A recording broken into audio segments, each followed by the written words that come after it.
The word prana,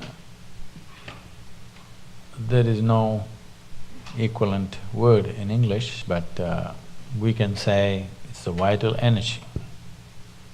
That which we call as the life energy is prana. Prana has 10 different manifestations in the body, but for the sake of understanding, we'll bring it down to 5. These 5 are referred to as 5 vayus or panchavayus. This is pranavayu, samanavayu, udhanavayu, apana and vyana. They're in charge of different dimensions of what happens in this human mechanism. This is an endless subject if I speak like this.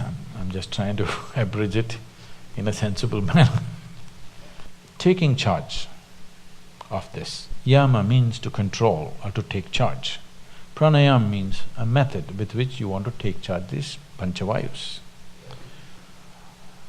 Because how your body functions, how your mind functions, how the whole physiological framework, this human mechanism, how it functions, is determined by this energy. This is an energy, it is an intelligent energy in the sense it carries a certain amount of memory. The karmic memory of the individual person is imprinted on this energy. So in each person, the prana functions in a different manner. It is unique to each individual. It is not like… it is like electricity. Electricity is not smart. It can light up the the light bulb, it can run the camera, it can, run the air conditioning, it can do million things, but not because of its intelligence. It does the same thing, always. Because of a particular device, a certain thing happens. But now I'm talking about, this will happen in future, that you may have smart electricity. It is not far away. In the next 50 years, you may have smart energy, that the energy behaves in a particular way. You can make it behave in a certain way because you can imprint certain memory upon it. So this is an intelligent energy where a certain amount of imprint is there. Because of that, it functions in a specific manner in an individual person. That is going into an extremely refined form of pranayama where we particularly design something for an individual person because he's in a certain way.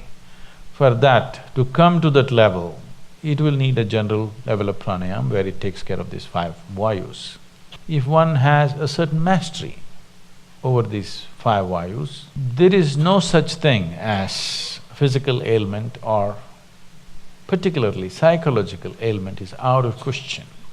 If somebody takes charge of their prana, whatever may be the external atmosphere, whatever influences in terms of reverberations, waves, emotions, other kinds of pressures, doesn't matter what, psychological balance is 100% guaranteed for a person who takes charge of his prana, always. When I say balance, maybe most of you won't be medically considered imbalanced, but a whole lot of people are psychologically imbalanced. Suppose you have a hand. Suppose this hand simply pops up right now. It pokes into your eyes and it scratches you and beats you.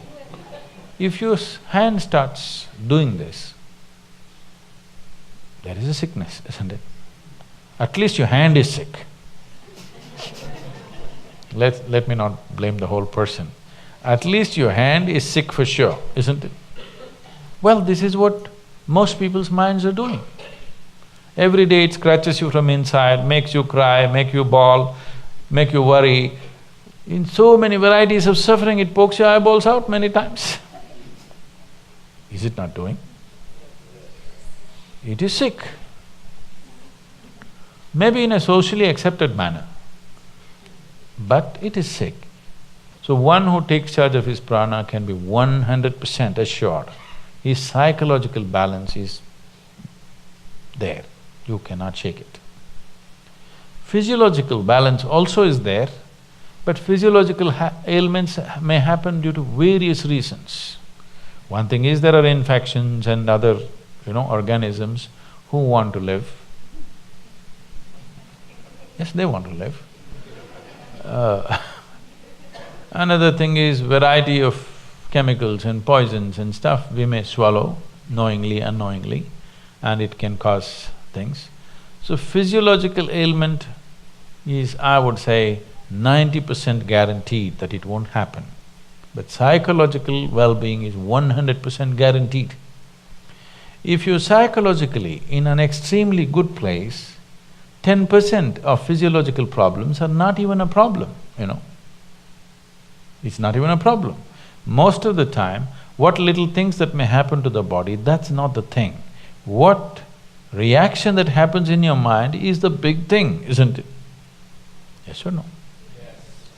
Yes. So, pranayama means you want to take charge of the vital forces.